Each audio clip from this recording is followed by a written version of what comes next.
अब आ जाओ बच्चे क्वेश्चन नंबर 4 में, यहाँ ध्यान से देखो ये क्या बोल रहा है, x square is equal to 9 does not imply x is equal to 3।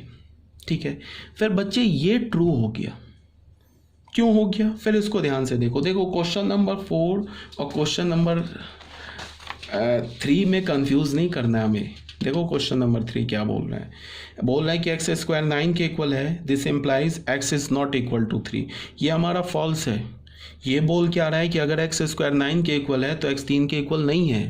ये इम्प्लाई कर रहा है कि एक्स 3 के इक्वल नहीं है, बट यहाँ एक्स 3 के इक्वल है बिकॉज एक्स 3 का स्क्वायर भी 9 होता है, इसीलिए फॉल्स हो गया। अगर यहाँ पे लिखा होता ना x square is equal to 9 implies x is not equal to -3, तो भी ये फॉल्स हो जाता। ठीक है ना। अब यहाँ पे क्या बोल रहा है, क्वेश्चन नंबर 4 में क्या बोल रहा है कि x is square is equal to 9 does not imply x is equal to 3। तो बच्चे ये ट्रू हो गया। ये क्यों ट्रू हो गया, क्योंकि ये बोल रहा है कि अगर एक्स का स्क्वायर 9 के इक्वल है तो ये इम्प्लाई नहीं कर रहा है, मतलब एक्स स्क्वायर 9 के इक्वल है तो इसका ये मतलब नहीं है कि एक्स 3 के इक्वल है। तो ये बात तो सही बोल रहा है, बिकॉज एक्स -3 के भी इक्वल हो सकता है। अगर तुमने x का वैल्यू -3 लिया तो भी तो उसका स्क्वायर 9 ही होगा। तो इसीलिए हमारा क्या हो गया, ये ट्रू हो गया। अब क्वेश्चन नंबर 5 में क्या है कि sine x is equal to 1 implies cos x is equal to 0। ये एक ट्रू स्टेटमेंट है। आप जब सेकेंड चैप्टर पढ़ोगे ना ट्रिग्नोमेट्रिक फंक्शन, तो उसमें आप ये पढ़ोगे कि साइन फंक्शन का, जैसे अभी तुमने ट्रिग्नोमेट्रिक रेशियोज पढ़ा था, अब हम लोग पढ़ेंगे ट्रिग्नोमेट्रिक फंक्शंस। तो तुम ये पढ़ोगे कि जहाँ जहाँ साइन 1 होता है वहाँ वहाँ कॉस 0 होता है। अभी फॉर टाइम बिंग तुम ऐसे ही याद रखो, साइन जहाँ जहाँ 1 होगा कॉस वहाँ वहाँ 0 होगा, और कॉस जहाँ जहाँ 0 होगा साइन वहाँ वहाँ 1 भी हो सकता है और -1 भी हो सकता है, दोनों वैल्यू हो सकता है। समझ में आ रहा है मैं क्या बोल रहा हूं। साइन एक्स जिस एंगल पर 1 होगा ना उस एंगल पर कॉस एक्स हमेशा 0 होगा, बट कॉस एक्स जिस एंगल पर 0 होगा उस एंगल पे साइन एक्स 1 भी हो सकता है -1 भी हो सकता है। तो यहाँ पे ये जो स्टेटमेंट है ना बच्चे, ये ट्रू हो गया। क्यों, क्योंकि ये क्या बोल रहा है कि sine x is equal to 1 implies cos x is equal to 0। It is correct. But cos x is equal to 0 implies sine x is equal to 1, ये फॉल्स है। क्यों, बिकॉज साइन एक्स का वैल्यू -1 भी हो सकता है। अभी मैंने बोला कि कॉस एक्स जहाँ पे 0 होगा जिस एंगल पे, उस एंगल पे साइन एक्स 1 भी हो सकता है, -1 भी हो सकता है, इसीलिए इनकरेक्ट हो गया। अब ये एग्जांपल नहीं समझ में आ रहा है ना, 3π/2 क्या है, साइन 3π/2 -1 कैसे है, तो अभी इसको छोड़ दो। ठीक है, तुम खुद ही समझ जाओगे जब हम लोग ट्रिग्नोमेट्रिक फंक्शन चैप्टर पढ़ेंगे। ठीक है बच्चे, अब आ जाओ नोट नंबर 4 में। नोट नंबर 4 क्या बोल रहा है बच्चे, इसको थोड़ा ध्यान से देखो। सबसे पहली बात क्या है कि स्टेटमेंट हम किसे बोलते हैं, इसको जरा सुनो ध्यान से बच्चे, इसको थोड़ा ध्यान से देखो। 2 वर्ड मैंने बताया, एक वर्ड होता है इंग्लिश में और, और इसको, ये वर्ड है इंग्लिश का, इसको हम हिंदी में या बोलते हैं। क्या बोलते हैं, या। उसके बाद एक इंग्लिश का वर्ड है AND, इसको हम हिंदी में और बोलते हैं। ठीक है बच्चे, इस और इस और में कंफ्यूज हो जाते हैं।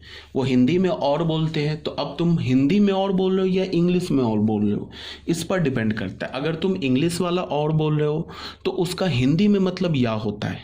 ठीक है, और अगर तुम हिंदी वाला और बोल रहे हो तो उसका इंग्लिश में मतलब एंड होता है। ठीक है ना।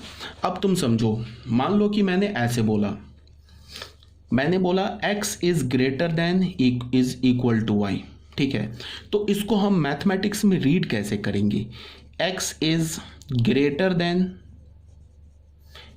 देन और बीच में और इक्वल्स टू y, इसको हम ऐसे मैथमेटिक्स में रीड करेंगे। बीच में क्या है, और, इसका मतलब क्या है, या, हिंदी में। तो ये बच्चे देखो, ये 2 स्टेटमेंट है। मैंने 2 स्टेटमेंट लिया, एक बोला x इज ग्रेटर देन, दूसरा स्टेटमेंट लिया इक्वल्स टू y। अब ये जो हमारा टोटल स्टेटमेंट हो गया, ये एक कंपाउंड स्टेटमेंट हो गया। क्या बोलेंगे, इस पूरे स्टेटमेंट को क्या बोलेंगे हम, कंपाउंड स्टेटमेंट। अब ये कंपाउंड स्टेटमेंट करेक्ट कब होता है, सही कब होता है? जब इस दोनों स्टेटमेंट में से कम एक स्टेटमेंट सही हो जाए। अगर मैं बोलूं कि ये सही है बट ये गलत है, तो ये पूरा कंपाउंड स्टेटमेंट सही हो जाएगा। अगर मैं बोलूं कि ये गलत है, ये सही है, तो फिर ये पूरा कंपाउंड स्टेटमेंट सही हो जाएगा। अगर मैं बोलूं ये सही है, ये भी स्टेटमेंट सही है, तो भी ये कंपाउंड स्टेटमेंट सही हो जाएगा, ये पूरा कंपाउंड स्टेटमेंट। अगर मैं बोलूं कि ये गलत है और ये भी गलत है, तब जाके ये कंपाउंड स्टेटमेंट हमारा गलत होगा, मीन्स फॉल्स होगा। मेरी बात आई समझ में? तो इसी बात को मैंने क्या बोला कि अगर कोई कंपाउंड स्टेटमेंट है और उसके बीच में और है, और इंग्लिश वाला और, तो वो कंपाउंड स्टेटमेंट करेक्ट कब होता है? जब कम से कम एक स्टेटमेंट सही हो जाए। ये सही हो जाए, ये गलत हो जाए, तो ये पूरा लिखा करेक्ट हो जाएगा। ये गलत, ये सही, तो भी करेक्ट। दोनों सही तो भी करेक्ट, बट दोनों गलत तो ये गलत हो जाएगा। ठीक है, तो अब इसको हमने ऐसे लिखा। अगर मैंने बोला x is less than equal to y, तो इसको हम क्या बोलेंगे? x इज लेस देन और